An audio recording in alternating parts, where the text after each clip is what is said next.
If you're looking for the real help, babybar.online. Hello, this is the BP Learned Hand with FYLSE Real Help to help you pass that baby bar. Today we'll be covering intentional torts. Remember, intentional torts come in two specific categories. You have your intentional torts to the person, and then you have intentional torts to property. And that's what we'll be focusing in on today specifically. Intentional torts are commonly tested on FYLSE essays. And when they are tested, they generally come in the variety known as the racehorse essay question, which means that there are going to be very many issues to bring up. There are going to be very many issues to spot. And if you find yourself in an intentional tort racehorse essay on the FYLSE, you will need to make sure that you identify every element within everything you are discussing and do an analysis on each and every element within that tort. Intentional torts consist of assault, battery, false imprisonment, intentional infliction of emotional distress, trespass to land, trespass to chattel, conversion, and then there are the defenses and privileges specific to intentional torts. Say it with me. Intentional torts: assault, battery, false imprisonment, intentional infliction of emotional distress, trespass to land, trespass to chattels, conversion, and defenses. One more time. Intentional torts: assault, battery, false imprisonment, intentional infliction of emotional distress, trespass to land, trespass to chattels, conversion, defenses. One more time. Intentional torts: assault, battery, false imprisonment, intentional infliction of emotional distress, trespass to land, trespass to chattel, conversion, and defenses. Under the theory of intentional torts, you have intentional torts to people and then intentional torts to property. Under intentional torts to people, you have assault, battery, false imprisonment, intentional infliction of emotional distress. Under an intentional torts to property, you have trespass to land, trespass to chattels, conversion. So remember, if you're faced with an intentional tort fact pattern, ask yourself, is this a person or is this a property? Because we have intentional torts to persons and intentional torts to property. Under intentional torts to the person, we have our intent requirement. The intent requirement can be established if the defendant either, 1, desires that his act will cause the harmful result described by the specific tort, or 2, is substantially certain that such a result will occur. An example of a desire to cause a harmful result would be if I were to throw a baseball at John to hit John. An example of being substantially certain that the result would occur would be if I threw a baseball into a group of people. That would be substantially certain that someone would be hit. Along with the intent requirement, there is also transferred intent. Now remember, transferred intent is when you act with the necessary intent to inflict certain intentional torts. But for some reason, it causes an injury to a different person than intended. The defendant's intent is transferred to the actual victim, to the real injured person. Transferred intent only applies to assault, battery, false imprisonment, and trespass to land or to chattels. Let's say it again. Transferred intent applies only to assault, battery, false imprisonment, and trespass to land and trespass to chattels. Imagine that I'm intending to strike John, and so I swing a baseball bat and I'm trying to hit John, but instead it's not John that I'm swinging at, it's Larry. So if Larry ducks out of the way when he sees me swing the bat, my intent to cause a harmful touching to John is an assault towards Larry, and I am now liable for assault.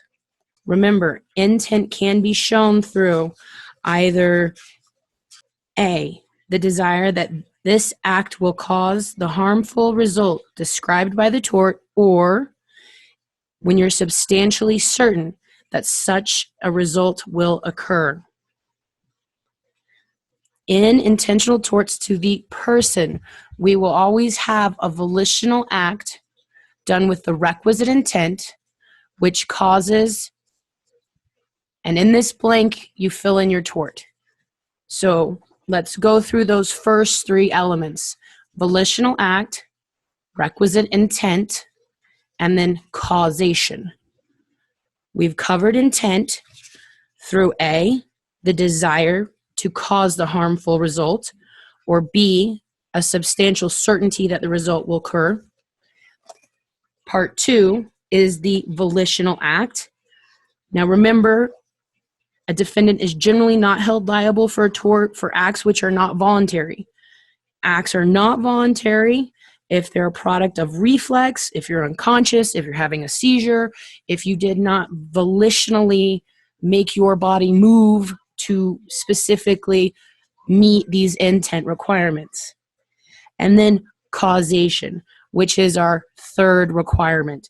So as to intentional torts, the defendant's act that direct causation or a force set in motion by that act, because we have transferred intent in intentional torts, must cause the plaintiff's injury. So we have our volitional act with requisite intent, which causes. Now let's go into our intentional torts against the person. Assault.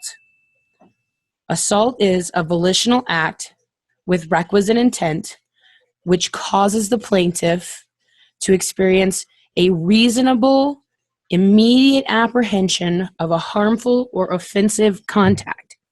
Let's go through the elements in assault. We have volitional act, 1. We have requisite intent, 2, which causes, 3. We have reasonable apprehension, which is another, that's 4. And immediate, which is 5. And harmful or offensive contact, which is 6. These are the elements that you have to discuss. Battery. Battery is a volitional act with requisite intent, which causes a harmful or offensive contact. So you have your volitional act 1, requisite intent 2, causing 3, and harmful or offensive contact is 4.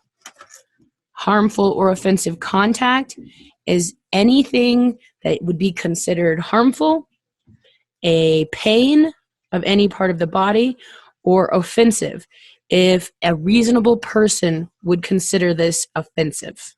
Remember, unlike assault, the plaintiff does not need to be aware of the contact for a battery. False imprisonment. False imprisonment is a volitional act with requisite intent, which causes the plaintiff to be confined or restrained to a bounded area. We have a volitional act 1, requisite intent 2, causation 3, and then the plaintiff to be confined or restrained to a bounded area. Confined or restrained to a bounded area is 4. This confined or restrained to a bounded area can be shown if a person does not have a reasonable way to leave, if there is no reasonable escape. There is a caveat if the plaintiff is not aware. So look for that in your fact pattern. The plaintiff must be aware that they are being confined, or they must suffer actual harm as a result of the confinement. So if they are not actually aware of the confinement, then there must be actual harm as a result of that confinement to take the place of being aware. So the good example here is somebody that is knocked out and put in a trunk of a vehicle where there's no oxygen, and they become brain damaged because of the lack of the oxygen, but they are rescued while they're still unconscious. They were never aware that they were confined to a bound area because they were knocked out. However, they suffered actual harm because of that confinement to a bound area, and that will meet the element requirements. Intentional infliction of emotional distress. A volitional act with requisite intent amounting to extreme and outrageous conduct that causes severe mental distress. So let's walk through our elements. We have a volitional act with requisite intent. The requisite intent amounts to extreme and outrageous conduct. 3, which causes. And 4, the plaintiff to suffer severe mental distress. Here, we have our intentional act, which is amounting to extreme and outrageous conduct. This is when the defendant's conduct is beyond the bounds of decency. It is conduct that a normal, reasonable, civilized society would not tolerate. Generally, remember, offensive language, insulting language is not considered outrageous. Severe emotional distress. The plaintiff must prove that the distress suffered was severe. So it has to be more than just mental distress that a reasonable person would have. It has to be severe. The more outrageous the conduct, the easier it is to establish this mental injury. However, this is a highly discussable area because this is more than a reasonable person could expect to endure. And anytime you're discussing the reasonable person, you're going to want to be heavy in your analysis. With intentional infliction of emotional distress, there is no need for a physical injury. Intentional infliction of emotional distress, you need no physical injury. Intentional torts to property. Trespass to land. A volitional act with requisite intent which causes a physical invasion of the plaintiff's land.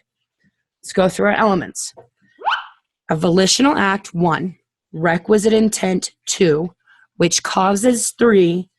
And number 4 is a physical invasion of the plaintiff's land. Now, intentional act here means entry onto the land is a trespass, even if he doesn't realize that he has trespassed. If he is mistaken, he doesn't realize, that is not an excuse. It is not a defense. Remember that land includes the area above and below the surface. So aircraft, which are very commonly tested, normally fly at altitude, and flying at altitude is not a trespass. But if something comes into the airspace of the land, if it enters into the immediate reaches, or if it interferes substantially with the use and enjoyment, then you are going to want to discuss it. Once again, this is one of those areas where if you see this issue in a fact pattern, you're going to want to do some analysis on this. Trespass to chattels. A volitional act with requisite intent which causes an interference with the plaintiff's chattel. Let's go through the elements. 1, a volitional act. 2, requisite intent. 3, causation. 4, interference with the plaintiff's chattel. Remember, chattel is tangible personal property or intangible property which has a physical representation, like a check or a promise note. A chattel is a physical thing. Conversion. A volitional act with requisite intent which causes the destruction of or a serious and substantial interference with the plaintiff's chattel. So you're going to have 1, volitional act, 2, requisite intent, 3, causation, and 4, destruction of or serious and substantial interference with the plaintiff's chattel. Serious and substantial interference or destruction of the plaintiff's chattel is when there is an exercise by the defendant of dominion and control. The exercise of dominion and control is more serious than a trespass to chattel. The longer the interference, the greater use of the chattel, the more likely it's considered a conversion rather than a trespass. So this is what we would like to call a buddy tort. Anytime you see trespass to chattel, you are going to want to look very hard to see if you need to do a discussion on conversion. Look for destruction and look for serious and substantial interference. The key words to use here are dominion and control over the chattel. And you'll want to do an analysis on the substantial and serious interference through the exercise by the defendant of dominion and control. Defenses and privileges to intentional torts. Consent. Consent can be express or it can be implied. It can also be as a matter of law. Express consent exists where the plaintiff affirmatively communicates or states or gives permission for the defendant to act.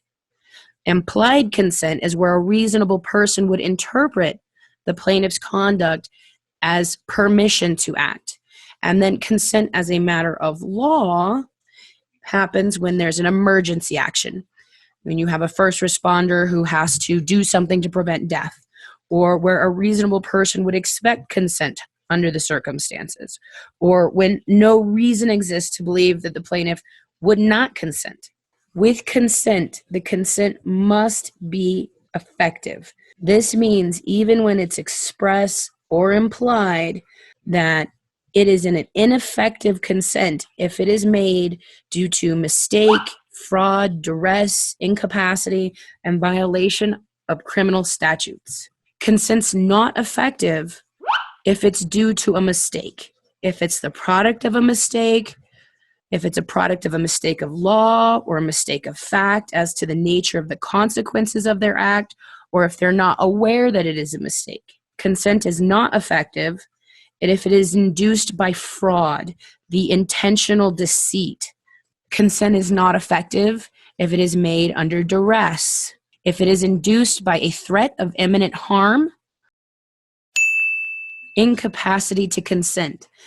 As a matter of law, people whose mental capabilities are impaired by a mental disease, intoxication, mental defect, who are too young to consent to tortious activity, are unable to consent. They are lacking in the ability to consent. With any consent, look for the scope of the consent. Look to see if the defendant exceeded that scope of consent. If you consent to allow the doctor to perform gallbladder surgery, you have not consented to have your leg removed. So look for the scope of consent. Self-defense. A defendant charged with an intentional tort can defend on the grounds that they were using reasonable force to prevent the plaintiff from engaging in an imminent and unprivileged attack. Remember, you must have reasonable force against an imminent attack, and it must be an unprivileged attack. Reasonable force means that you must only use force that is necessary to avoid the harm threatened. Remember, you can never use deadly force to protect property. You can never use deadly force to protect property. There also is the requirement of imminent attack, which means it must happen now. So anytime you have a threat of, I'm going to come back here and I'm going to kill you in 4 days, this is not imminent. The attack must also be unprivileged. This means that you must look to see, is this a police officer making a lawful arrest? Is there something here that makes this a privileged attack? It must be an unprivileged attack. The defendant may not invoke self-defense and is liable for any tortious acts he committed toward the plaintiff. Also, self-defense is a defense where you would have honestly and in good faith reasonably believed that there was a sufficient threat to justify force and that there was an objective basis for that belief. So you must have the reasonable person in the same circumstances honestly and in good faith believing that there was a threat to justify the defensive force. And there must also be an objective basis. A reasonable person would believe the same under the same circumstances. Defense of others. A defendant is entitled to defend another person from attack by the plaintiff to the same extent that the third person would be lawfully entitled to defend himself from that plaintiff. Under common law, the defense of third parties could be asserted by a defendant only if he was acting to protect members of their immediate family. Modernly, however, even a stranger may be defended.